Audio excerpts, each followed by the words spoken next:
So what am I reading? Recently, I'll be honest with you guys, I haven't been really in the mood to read at all. I've been having a lot of those days where it's just like, man, I can't look at this book for more than 10 minutes, right?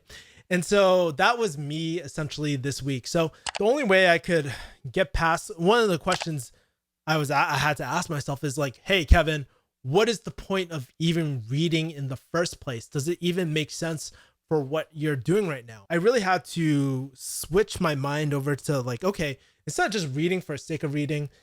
Is what I'm reading applicable to what I'm doing right now? So I thought I'd share 3 books that, that I'm currently reading and why exactly I'm reading. So if you guys don't know, I'm working on a few things right now. One, I am working on my high ticket sales agency, where I serve my high ticket clients. Actually, just the other week, I think we did about 30K in volume for my client. That's obviously not in my pocket, but that gives you a good idea. Take about 15% of that goes to me, I guess, right? And so that's how much I made. Actually, no, take half of that and then 15% because I got to split it with my partner.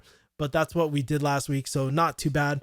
But I'm also working on kick-ass investing and working on, so I've rebuilt out the website and I'm working on my YouTube channel. So really thinking about these things. So keep these things in mind while I'm sharing it with you. In this segment, I'm going to talk about what I'm reading and why I'm reading it. So first book, bam, we got Cashvertising.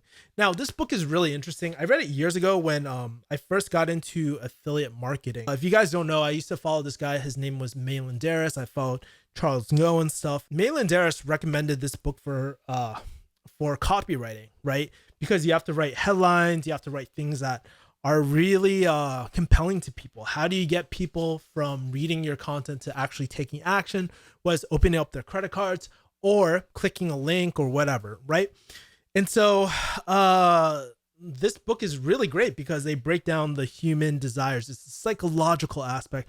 Talk about concepts like the life force 8 and then the 9 learn human wants.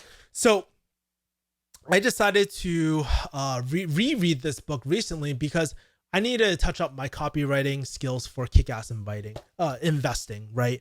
Hashtag go check out kickassinvesting.com. I believe at this time is shooting Kick-Ass Investing 1.0 is out, but I'm working on a 2.0. So stay tuned, guys, with that. But been working on the headlines and all that.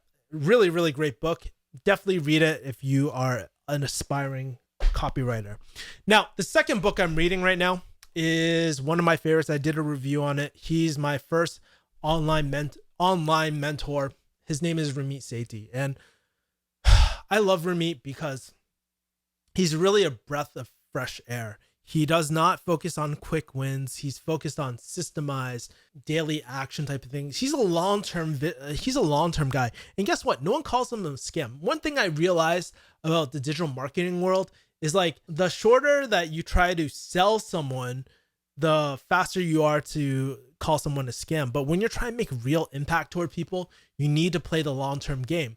This is what Ramit's done. I've actually followed Ramit since 2007 when I was in college and took most of his internet marketing classes online. So I've done his copywriting course, all how to launch, zero to launch, everything. I mean, even his new class Earnable, even though I know most of the content. But one of the things that I go to Ramit for is his psychology. He does the best market research ever. He understands his target market super, super well. So that's why, bam, I decided to pick up this book again. Really not so much to learn how to invest because I read this book back in 2009. I actually have the first edition over there. Ramit actually signed this specific copy for me. So it was really kind of cool. I can't find oh yeah, here it is. If you guys take a look at it, he actually signed it over here. I'll show it to this camera. But Kevin, here's to a rich life, Ramit Sethi. So really interesting guy. But the reason why I read this was to put myself back in the mindset of a new investor. I forgot how scary it is to invest. I also did a YouTube review too. So I'll link it in the description below and all that, or I'll do a card or something. Okay. So really great book for personal finance and all that. And even though my investing approach is pretty similar, there are some things different. So yeah, that's that. Third book I'm reading is this book. One of my favorite positioning books. Again, it's about solving a real problem, not making a quick buck. And that's where I really resonate with Jay Abraham, because he's one of the great minds in the marketing world and master of positioning. Even Dan Pena talks about this guy. Even though you might not like Dan Pena, everybody is on pretty much the same page as Jay Abraham.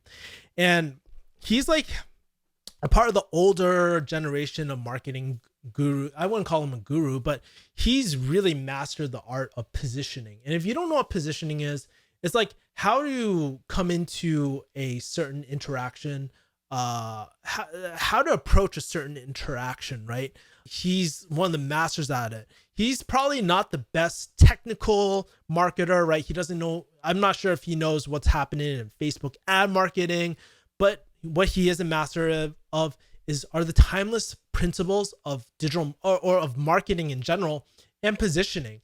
This book has taught me to think better, think more masterfully, think more of from the client's point of view or your customer.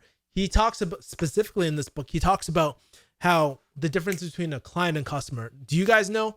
Put it in the comments if you guys don't know. But really, a client is taking someone under your protection, while a customer is just a one-time transaction type of thing. How many times have we been treated like a customer? Does it make us feel really good? No, it makes us feel transactional. Humans buy things from humans, and they tend to go with the more humanistic aspect as well. So I love it. This book is a great book of really psychology as well. Fun fact about Ramit and Jay Abraham, Ramit actually paid Jay Abraham back in the day for positioning advice. It was about 20 G's. I kind of wish I went to go meet Jay Abraham. He's still alive. I might do it in the future as well, but really interesting stuff. I'll admit to you guys as well, this is a book I haven't fully read, but every single time I open it, I'm just like, oh man, there's just a new concept that I always pick up, right? Reading this book. And it's like, I always have that aha moment. So I'd highly recommend that you read this book. I'll leave links as well in below as well. But one thing about Jay is that he simplifies the processes. He teaches you existing frameworks to think better. For example, you ask any guru or any younger entrepreneur, right? Hey, what are the ways to increase revenue to your business? Younger, less experienced person might be like, hey man, you should do Facebook ads. You need to do door-to-door knocking. You need to do YouTube ads or LinkedIn marketing. But Jay would break things down into core timeless principles. Like, for example, he would answer, there's three things. You could either increase the number of clients that you have. You could either increase the average sale per client. So, you can increase the average size of sale per client, or you can increase the number of times clients return and buy again. This is also known as lifetime value for a customer. He makes it less daunting by simplifying these concepts, making it very digestible. He talks like a normal human being too, and he focuses on the few, not the many. So when you can focus on a few things, not 10 billion things, it'll help you take action, and action is the key to this game as well, and something I've been working on recently. All right, person